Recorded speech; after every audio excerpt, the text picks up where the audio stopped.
So, good day po. Ngayon may hinanda po akong lesson na ituturo ko po sa inyo na para mapa-improve po ang inyong health. Okay. Yan. So, una. Ito po ay aking pinamagatang Breeding Grounds, the Hidden Danger in Your Backyard. Understanding and Preventing Vector-Borne Diseases. So, ano nga ba yung vector? So, ang vector daw is an organism, often an insect like mosquitoes, flies, or ticks, that transmits pathogens from one host to another. So, ito po yung mga insekto na kung saan, katulad ng lamok, yun po sila, nagdadala po sila ng mga sakit. Ayan, katulad ng dengue, malaria, chikungunya, at yung iba pang mga ano. So, ayun nga, example po ay dengue, di ba, dala po siya ng lamok. So, yung lamok po, malalaman po natin na yung lamok is vector. Next. So, saan nga ba sila nagpapadami or nag-breed and nagre-rest? So, sila ay nag-breed sa stagnant water, old tires, clogged gutters, plant pots, and garbage. So, sa stagnant water, di ba yung mga hindi umaagos na tubig, yun. Tapos, sa mga gulong, di ba, example, may nakapahayang mga gulong dyan. Tapos, umulan. So, mag-accumulate yung water doon. Then, pwede silang pamahayan ng mga lamok at insekto. Pati yung mga baradong kanal. So, syempre, pag barado, di ba, hindi sila nagfo-flow. So, pwede din pamahayan ng mga insekto, lamok, at mga ano, kung ano man. So, ayan. Saan naman sila namamalagi? Sa tall grasses, bushes, debris piles inside homes. Ayun. Diyan daw sila madalas na nakikita. Sa mga damuhan, sa mga kumpol ng mga basura, at saka yung sa loob ng bahay natin. Next. So, important po yun kasi para malaman natin kung saan po natin siya mahanap, kung saan silang lungga, or paano natin matanggal. So, ano nga ba yung mga diseases na pwede natin makuha sa vectors? Ito po yung vector diseases. So, dengue or chikungunya, Aedes mosquitoes, leptospirosis from contaminated water. Ito po yung nakukuha kapag yung sa tag-ulan tapos merong ihi ng daga. So, pati po pala yung daga, vector din po siya, hindi lang po mga insekto and mga langaw, ganyan, mga lamok. So, dito po natin malalaman na kasi po yung daga, diba, pupunta lang po siya sa mga place na madudumi, ganon. So, mahalaga din po talaga na maglinis po tayo para wala po yung mga daga, mga lamok.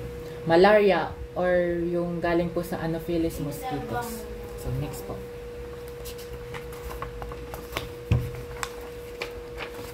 Ayan. So, ano po yung pwede natin gawin para mawala po yung mga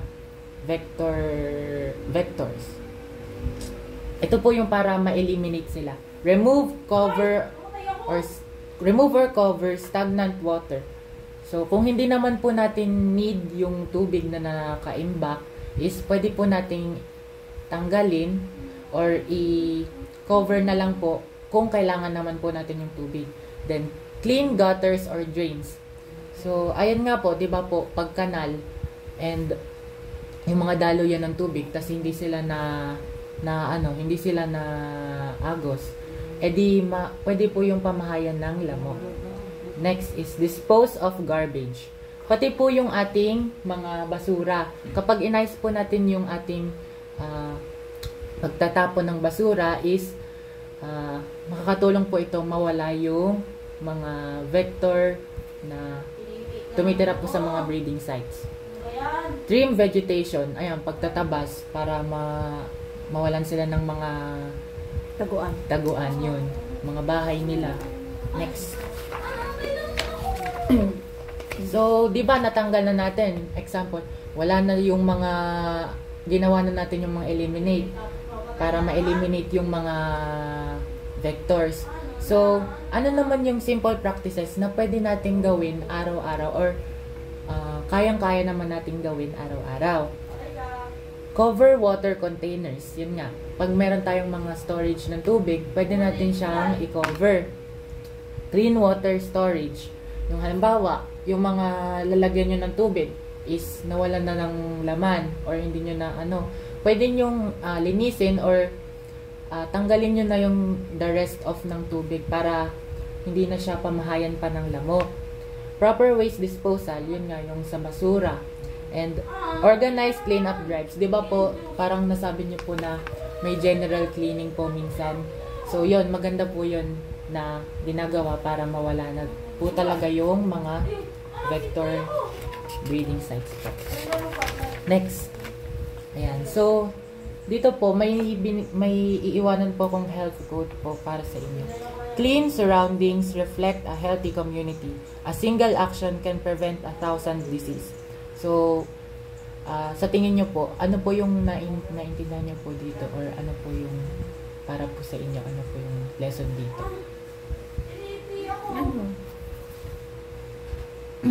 Pag daw malinis ang kapaligiran, nagre-reflect siya na malusog yung komunidad. Tapos yung simpleng action na ginagawa natin, halimbawa, magtapon ng basura sa tamang basurahan, maglinis ng paligid, mape-prevent na yung maraming sakit. Kahit simpleng paraan lang. Tama po. Let's reflect on this na kahit anong simple or liit ng ginawa nyo, ay magko-contribute din po ito sa ating buhay. It's not about how great or gaano kalaki yung ginawa nyo, but it is about the outcome na pwede pong mangyari. Marahil maliit na bagay lang po yung paglilinis natin sa kapaligiran natin, pero makakatulong na rin po ito sa inyong pangkabuoang health. So next po. Bible verse. So, isang paalala po mula sa Bible is from Genesis 2 verse 15. The Lord God took the man and put him in the Garden of Eden to work it and take care of it. Genesis 2:15. So, nagiiwan po ng paalala sa atin na from the very beginning, binigyan na po tayo ng responsibilidad ni God na pangalagaan at ingatan ang kalikasan. This reminds din po us na this world is not ours po. And I think, pero technically sa atin po ito, pero parang creation niya lang din po ito and pahiram lang din niya po sa atin. And I think He would be very happy if we will clean and take care of His creation. So, hindi lang naman din po siya yung magiging masaya, kundi makaka-benefit din po tayo. And makaka-benefit din po tayo at malalayo po tayo sa mga kung anumang sakit. So, yun lang po. Thank you po. And sana po ay nakapag-iwan po ako ng lesson sa inyo and sana po ay sa buhay po natin, hindi lang po ninyo, pati po ako na inyong student nurse na ugaliin pong maglinis at yun po, salamat po at salamat po sa inyong pakikinig. Thank you.